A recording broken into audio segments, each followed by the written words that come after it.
So I might have a lot to say in this video. I don't really know at this point, but yes, I'm back in London. I mean, in Birmingham, and yeah, I went to just Manchester for 2 days. My uncle because he didn't go on the last holiday because I think he didn't want to go for like such a long time. He didn't want to go for a 5 night 6 day holiday. So instead he went up here, and because it was like £10 more to have two people rather than one. But he's definitely very mentally impaired, and it's as polite as I'm trying to be, it is very strong. When the first time I got arrived there, he was saying that he put £200 in his pocket and somehow it fallen out, and so he'd lost £200. And then he was saying that I was going to buy you meals and lots of stuff, but I can't do it now because that money's gone. And I was like, oh, don't worry, I've got a sandwich. And he's just so wasteful with money. He really is. And then he said he wasn't hungry, but I said I was going to go to the spa because there was a really nice spa over there. And then he came back, and he ended up telling me that he's feeling really, really sick because he'd overeaten. So even though he only went out for a sandwich or something small, he went out for something small, and he ended up getting milkshakes, ice creams, and coffee, fizzy drink, and a burger. And the burger didn't include chips, so you have to pay extra for the chips. And I don't know how much he spent, but yeah, he probably spent about £30 on. He said he was going on about how he spent a lot of money, and it was all very, very sugary. And then I don't know, everything he says I don't understand, and I'm just like, oh yeah, just like pretending. And then he's just like, oh, so yeah, this police officer came, and he was saying, how are you doing, or something like something like that. Like his conversation is just like, I don't want to tell him, but it's really, really bad. And yeah, I can handle it for a bit, but yeah, I wanted to get away, and it was annoying because in the next morning, um, we had breakfast, and then we went to this no, it was a RH, like a botanical gardens. And I told him that I've looked on the phone, and there's a bus that goes at a certain time at 10 to, and he was like, oh, I don't trust the phones, I want to go at 1:30. And so he went at 1:30, and I went 5-10 minutes later. But the bus was actually late. It didn't come at the time, it came 20 minutes late. But by the time it actually came, he had actually been waiting so long at the bus stop. We'd been waiting 40 minutes at the bus stop that he needed to go to the toilet. And so he went to the toilet, and of course it came the moment he didn't. He came back. So I basically did the whole hour journey by myself because of that. But to be honest, his ability to speak and hold a proper conversation is, I don't know, but I'm concerned that his mental illness is so severe that it is like Down syndrome. I don't know if I do generally believe that it's the tablets that are whatever tablets he's been taking throughout his whole life. I think they've completely destroyed his brain, and now he's got no brain cells, no logic.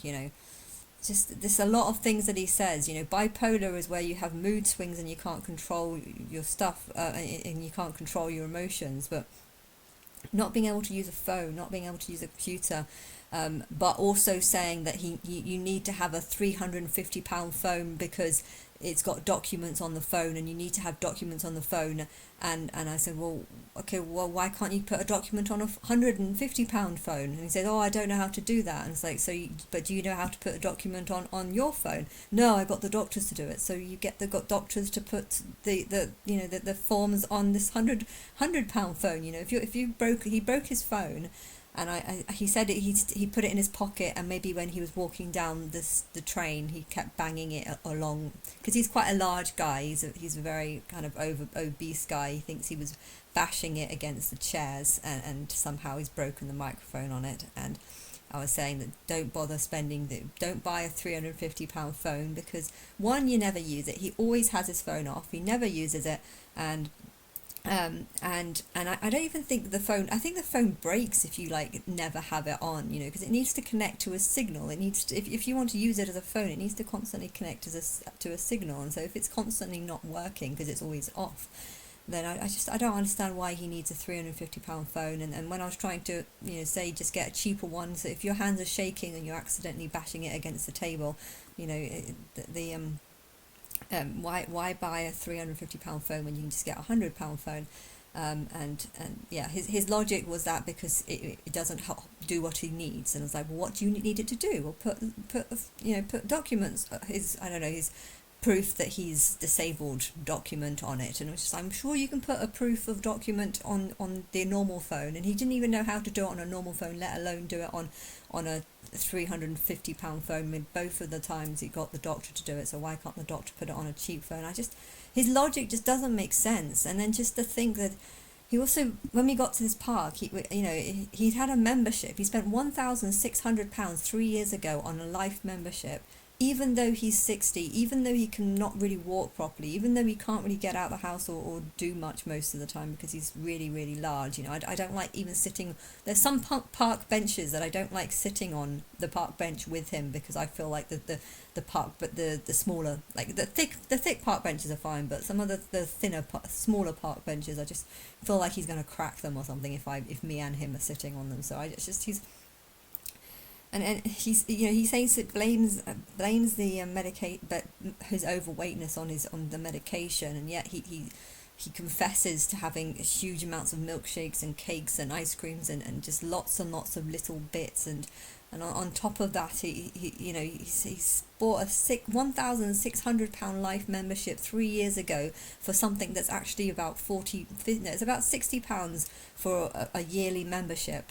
He doesn't use it. He never goes out. He doesn't do much. He's got 2 years. He probably, you know, he hasn't got that many years left of his life, and yet he spent 1,600. And it turns out that you can actually get a free guest in with that pass. I mean, he said that you can't, and he said it to me many, many times that I can't get in. He can't get me in on this pass, and it's annoying to think I went all the way there and got in, and afterwards he said that he could have got me on the pass. And I did actually look, because I don't trust him. I know he's mentally ill, and I did actually look on the website to see if the life memberships include a free pass, but it made it very clear that it was an individual membership, so I assumed that it didn't include. But I was a bit confused because there was another part that says individual membership, and then underneath it said perfect for couples. So I was like, why is that? Why is an individual membership perfect for couples? I'm a bit confused about that. But yeah, it didn't make it clear on the website that you can get a guest. And because he was certain that you couldn't, I was just like, okay, well, he's obviously been a member for 3 years, so maybe and it turned out I could have gotten free. So it's just annoying. It was only £11 wasted, but it's not it's a charity or whatever. But I just, to spend £1,600 on a life membership when you can barely walk, when you can't do much. I mean, I know he sees it as just giving money to charity, but I see it as the government's just giving money to people who can't spend it wisely, who end up dropping it or losing it, and or just spending. He's diabetic. He's 60. He's very overweight. And he can't really walk that much, and he spent most of the time just sleeping on one of the park benches when he got to this place. And I don't know, but I think also one thing that annoyed me is that he was, you know, I can't hold a conversation with him because everything that he says, I'm just like, oh, that's really not interesting, and I'm really not learning anything from this conversation, and I have no idea why you just told me that. And then so he would also start telling me stories about my dad and how he was coming home with my dad, but my dad didn't want him in my house, into his house, into the flat, so he dropped him off by a motorway. And I don't even know if that story's true or not. I mean, I just, some of the things he says, he was making me hate my dad, because my dad's not very sociable, and I don't think my dad does like mentally ill people. He likes people who work. If you're someone who doesn't work and just lives off the benefit system, my dad probably wouldn't like you. But at the same time, I've never really seen that side of him, and yeah, my uncle was just talking about that, which was making me see that side of him. So I was just kind of like, but I don't even know if this is the truth or not. You know, I feel like my uncle can sometimes make up things and or believe things, say things that are real, but or think that he thinks are real, and I don't know. But it was kind of I was happy to get away from him. Basically, let's just say that. I mean, as much as I liked hanging around with him, I feel like I'm doing it way too much recently. And my friend said to me a few weeks ago when he came over, you love your uncle, don't you? And I just found that so freaking annoying. You know, this world has billions of people in it, and there are billions of people in this world that I would much rather have as an uncle. You know, to have an uncle that's just mentally ill, like you can't have a conversation with. You know, I'm inviting him into my life because I have nothing else to do, and I guess I like a bit of company. But having someone mentally ill in your family, this is not impressive, you know. I was walking around Birmingham just thinking, wow, that's a nice house, that's a nice building, that's a nice building. You know, wouldn't it be amazing if my uncle was someone who made one of these? Wow, yes, my uncle made that building, or my uncle helped put that together, or my uncle works in that hospital, or, you know, there's just so many things in this world that I would love to say, my uncle does that, my uncle did this, and instead I'm just listening to this babbling idiot. Well, I'm going to write to this Jeremy Croft today, and oh yeah, I don't know if he'll get a response, but I need to say that there's something off. Yes, I need to say there's something off. And I'm just, the fuck, what the fuck? I don't know, I don't even understand half the things that he was saying, and it's just, you know, there's doctors that are forcing people like this to live because, well, they get to live, and they don't realise that the damage that mentally ill people cause on their family. Like, on one hand, I'm glad I have an uncle, but to have an uncle that's just achieved nothing, done nothing, says nothing interesting, and then to have this voice of this friend being like, oh, you love your uncle, don't you? No, I don't. There's a billion other people in the world.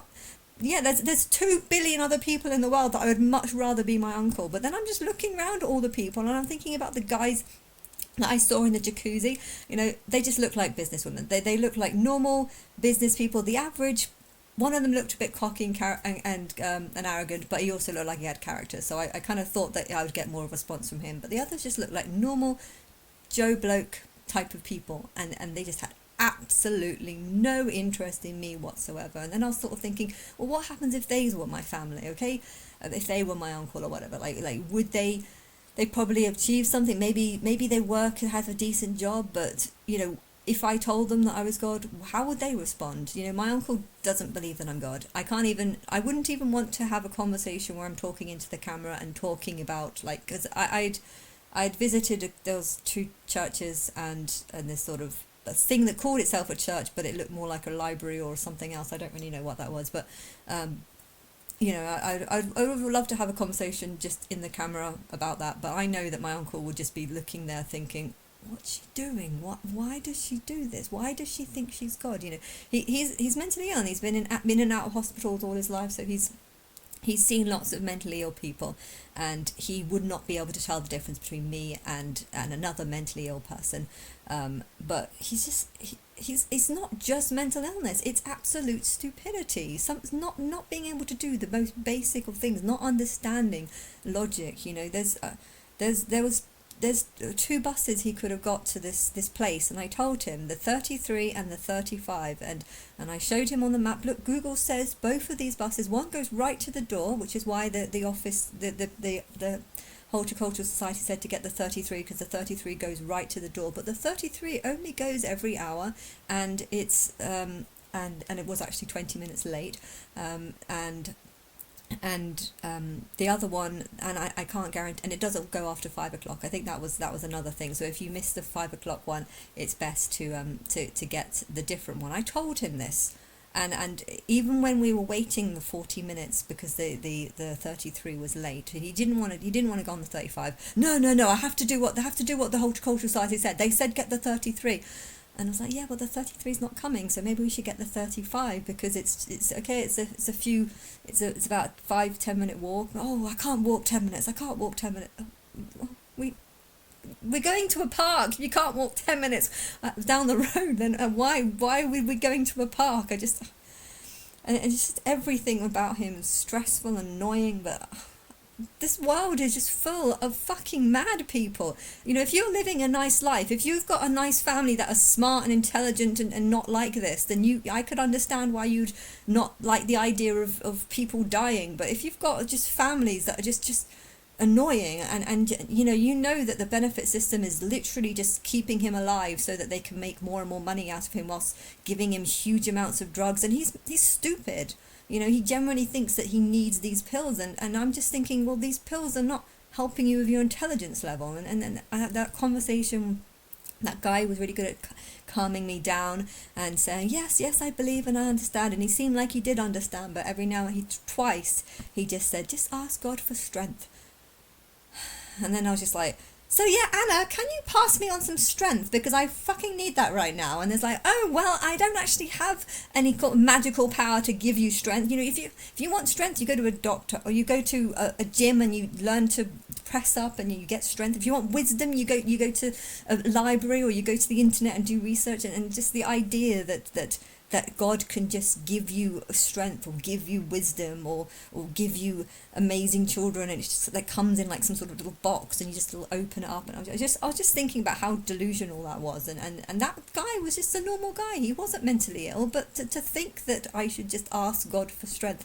I'm saying that I was God, and then it's just like, if I'm saying that I'm God, why would me asking God for strength, why would I be able to get that? I mean, do I look like someone that can give myself, I can give myself strength, but I can't, if God is someone else, God can't just like say, here we go, here's some strength for you, just bite it in, take an apple, bite it in.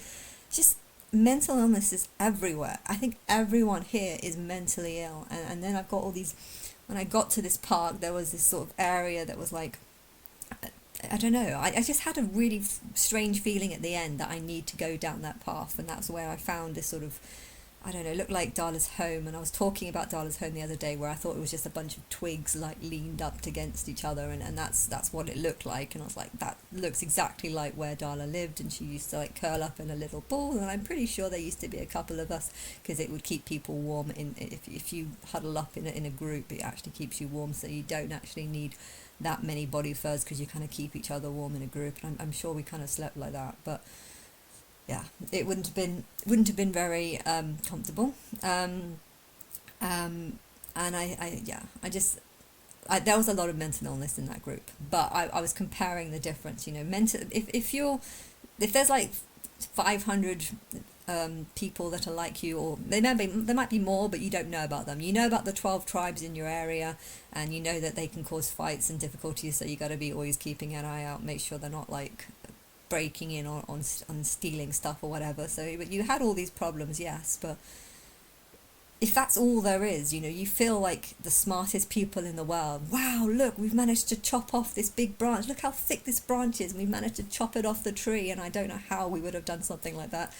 Couldn't have used our arms. We've probably got a twig, or a strong twig, to try and bash another twig, so that way we can get two. Like, even just basic things like that would have probably taken like quite a lot of effort and thought to try and make these basic buildings. But there would have been a sense of achievement, because it's like, wow, we've achieved so much. And then I was walking around Manchester just thinking, yeah, these buildings are way more impressive than anything we did, but it's just making me feel low. Like, what, I've got family that just are mentally ill and just in and out of hospitals, and doctors are really happy to keep them alive, but really I think they're just making money out of mentally ill people, because they keep them coming into their hospital, and I don't know what's wrong with my uncle, but he says some really stupid things that just don't make any sense. And apparently on the way back, it turned out that the 33 bus stopped running at 3 o'clock, so he couldn't even get the 33 bus, so he got a £12 taxi ride to the nearest train station, and then got a £5 train or £4.50 train journey to the centre of Manchester. which sounds crazy because I told him that if you don't get the 33, you just walk 15 minutes it wasn't even 15 minutes. It says 15 minutes on Google, but it was about 10 minutes. I walked quickly. Maybe he would have taken 15, but it's about a 10-minute walk. And you get on the 33 and no 35, and they go regularly. He could have paid he's not even he's free on the buses, so he could have just walked 10 minutes, got on the 35 and gone straight into the centre, because I told him that the 35 does basically the same route, only it didn't go right into the facility. And yeah, and in this morning when I told him what we'd missed the 33, it hasn't come, so let's go do the 35, and then he walked off to go to the toilet, and then it turned out the 33 did come, and I was just like, okay, I'm just getting on this bus. An hour of not having to listen to him talk it sounds amazing, so let's just go. And he was also saying earlier, when I was saying I want to use the 35 because it seemed more regular and more efficient, I was telling him that I'd do that. He's like, oh well, I'm going the 50 33 because they told me to get the 33, and I have to stick on the 30. I have to stick to the 33. And just to think that after all that conversation, he still just thought taxi, train. It's just, and there's so much more. There's so much more that I could say. I've forgotten all the things that he said, but there are some things that I was just like, this is stupidity. This is stupidity. This is not mental illness. This is stupidity. This is either Down syndrome or stupidity. But he had 9 degrees, 9 GCSEs or O levels, I think. A levels and O levels are what they did back then. He had 9 A levels. He was supposed to be really smart, and now he's turned into something that just can't think properly and just uses complete illogic and doesn't trust. If I say Google says something like, here, look, the Google says the map, and okay, it was wrong about the timing of the bus, but yeah, he just didn't trust anything that I say, and then that's kind of annoying. I know that I'm God, and I know that I'm intelligent, and I know that he doesn't value my intelligence whatsoever, because he values other people's views far more than mine. If a doctor says something and if I say something, he would value the doctor's views far, far more than mine, even though the doctor has no interest in I do not believe that doctors are doing the best for mentally ill patients. I think they're doing the best to keep their mentally ill patients mentally ill, so that they can keep them on their books and just keep making money out of them. That is generally what I believe, because I believe that his main problem is stupidity. Now, okay, he might have emotional problems and not being able to control them, like this laughing, like sometimes he does that. He doesn't even realize how sort of weird it sounds, or sometimes he shouts and he doesn't realize he's shouting, and oh my god, he snores so much. I couldn't sleep the whole first night. I could not sleep, and I was just constantly hearing this.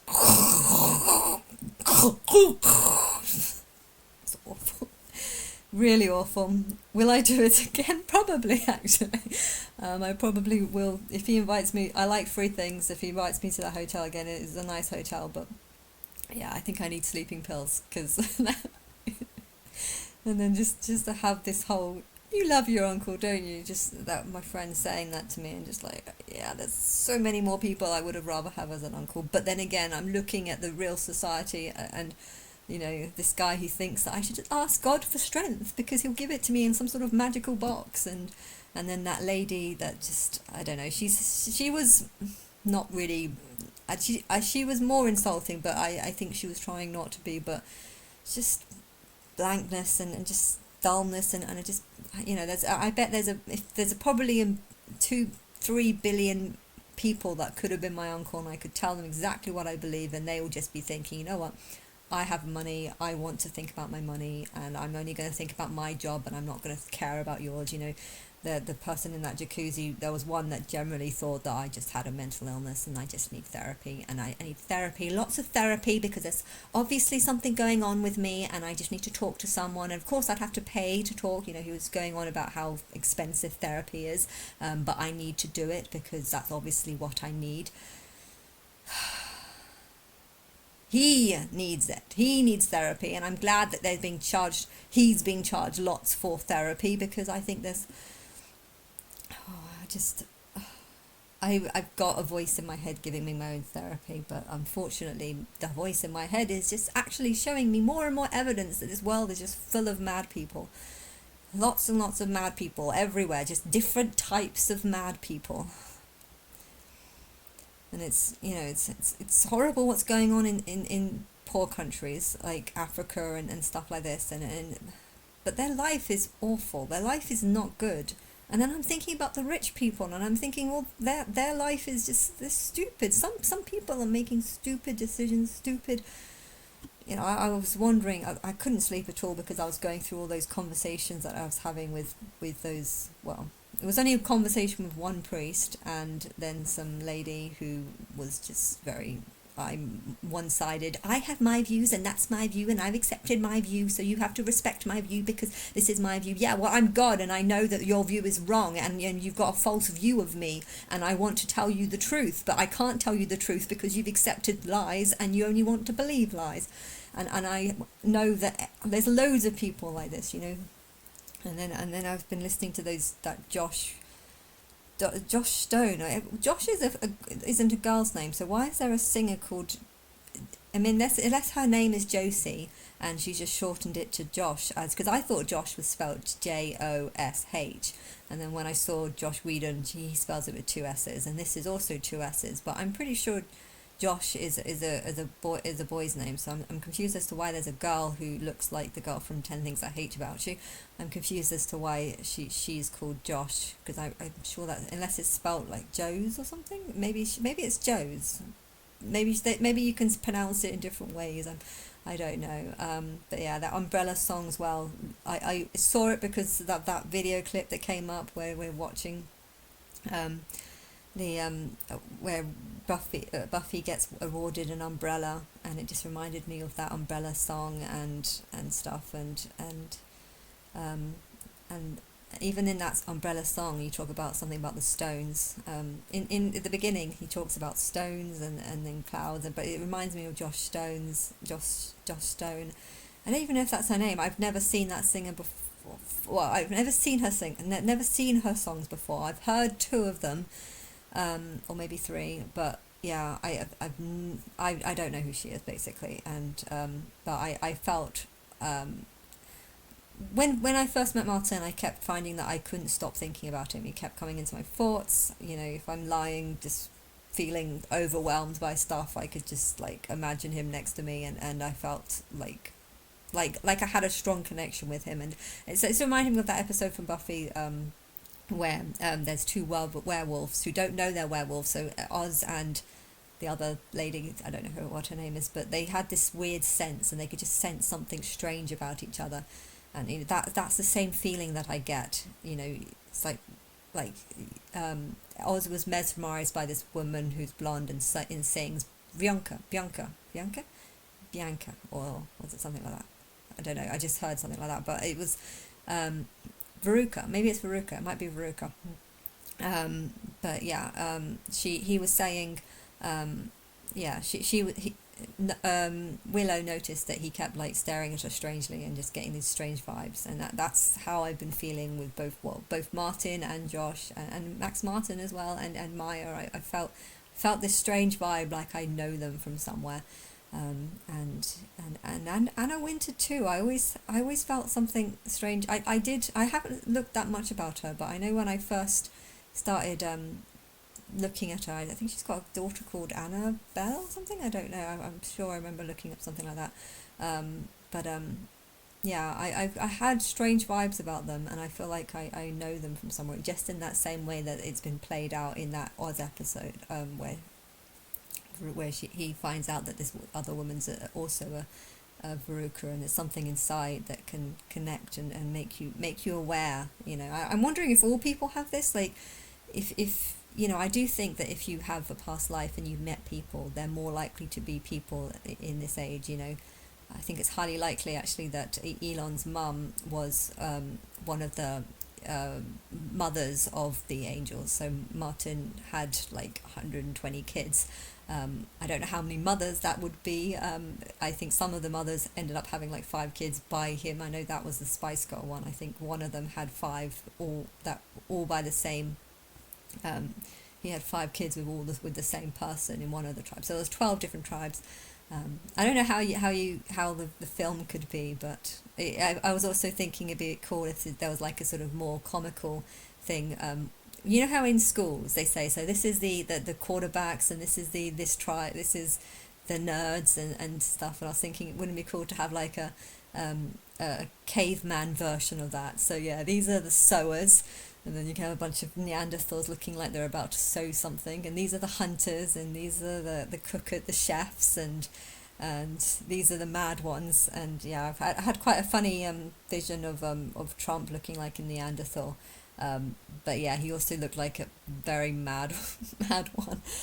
They all look mad. Let's just say that they all look mad, but he looked particularly mad in that vision. They were all mad. They were all mad, and being around my mad uncle does remind me of those cave people. Definitely, you know, they say "Woo," and you can't understand what they're saying, and they're trying to say words or remember words to try and piece together something, and you've forgotten what the words are, so they start changing the words, and then you have to like spend ages trying to figure out like what word just to call. So what should this be called, what should that be called, and then everyone forgets what the different words are called.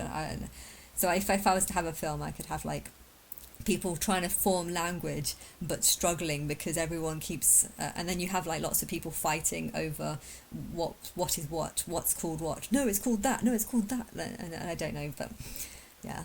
So I've got quite a lot of things going on in my head, as you can see.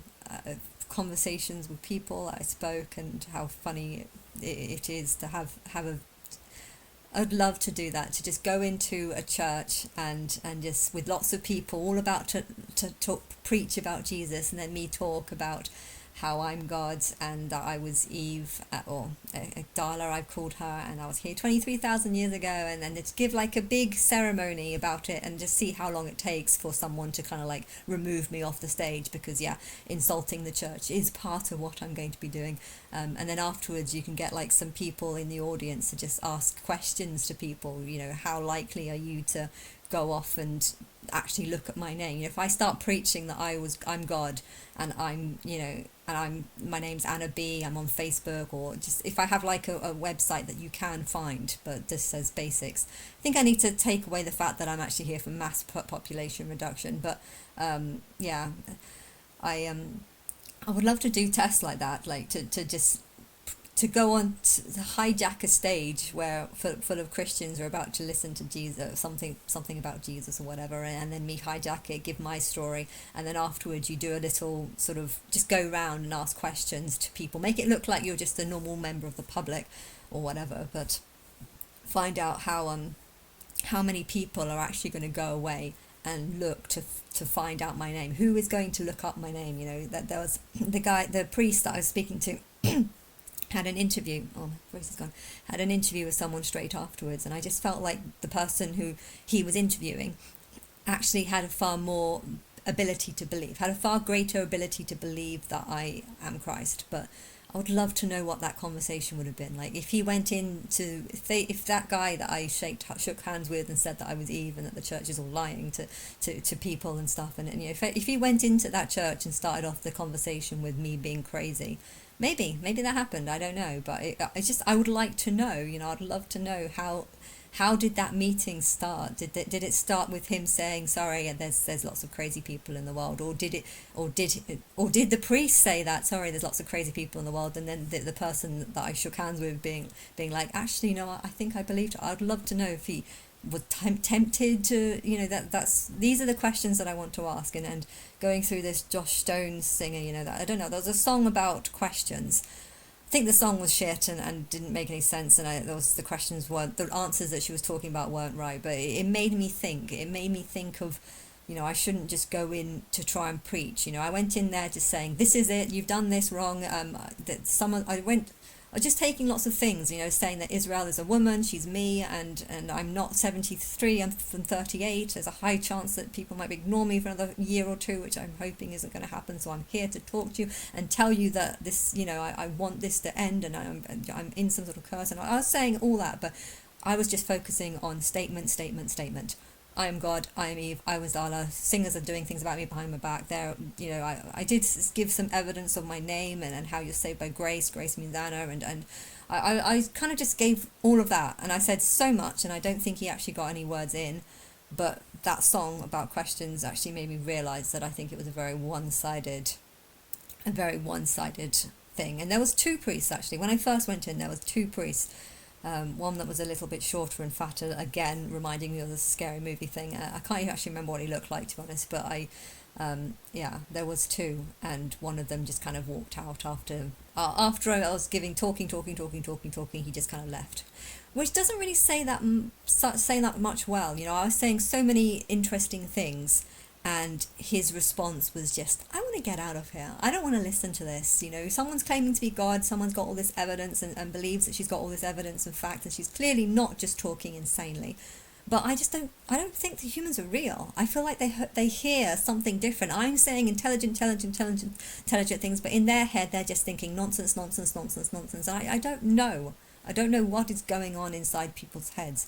But I think this world is full of mad people. And I would love to test how mad people are. You know, if you're a smart, intelligent person, you'd probably just assume that everyone is a smart, intelligent person. You know, if you're a smart, intelligent person and you look at all the poverty going on in other countries and you know, children dying and stuff like this, and you think, oh, this is awful, how could God let this happen? But if you actually saw the negative sides, you know, how many of these people are so stupid that you can tell them that there's two buses that go to a location, and they say, no, I called them up and they only said one, so I'm only going to get that one.